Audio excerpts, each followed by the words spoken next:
కొమరం భీం గారి యొక్క జయంతిని పురస్కరించుకొని మరి ఆదివాసీ సంఘాలు, తుడుందెబ్బ, మరి ప్రజా సంఘాలు, వివిధ రాజకీయ నాయకులు, పత్రికా మీడియా సోదరులు అందరూ కూడా ఘనంగా మరి నివాళులర్పించడం జరిగింది. ఉపేందర్ గారు, రమణ లక్ష్మయ్య గారు,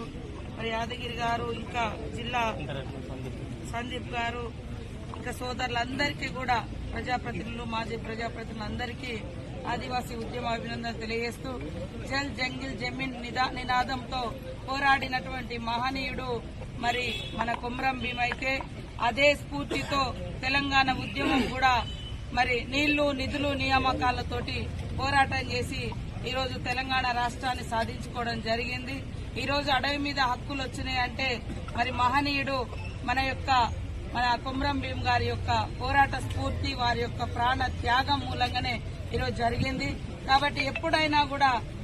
చరిత్రలో జనం కోసం, జాతి కోసం పోరాడినటువంటి మహనీయులను గుర్తుపెట్టుకోవాలి, గుండెల్లో పెట్టాలి. వాళ్ళ స్ఫూర్తి నిలువెత్తు భవిష్యత్ తరాలకు అందాలంటే ఖచ్చితంగా ఇలాంటి మహనీయుల యొక్క విగ్రహాలు ప్రతి చోట నిర్మించుకోవాల్సినటువంటి అవసరం ఉంది, ప్రతిష్ఠింపజేసుకోవాల్సిన అవసరం ఉందని తెలియజేస్తూ ఈరోజు మరి నిలువెత్తు విగ్రహం కూడా తొందరలోనే కొమరం భీం విగ్రహం, అదేవిధంగా బిర్సా ముండా గారి యొక్క విగ్రహం కూడా తొందరలోనే ఇక్కడ ఏర్పాటు చేసి వారి యొక్క పోరాట స్ఫూర్తి, ఆయన పోరాటం లేకుండే ఈ ప్రాంతంలో ఏ ఒక్కరు కూడా మరి ఫారెస్ట్ వాళ్ళని అధిగమించి ఇలా జీవించే వాళ్ళు కాదు. కానీ ఫారెస్ట్ హక్కులు గాని ఆనాటి నైజాం ప్రభుత్వ నిరంకుశత్వాన్ని గాని ఎదిరించి ఈరోజు అందరికీ స్వేచ్ఛావాయువు వచ్చిందంటే మరి అడవి మీద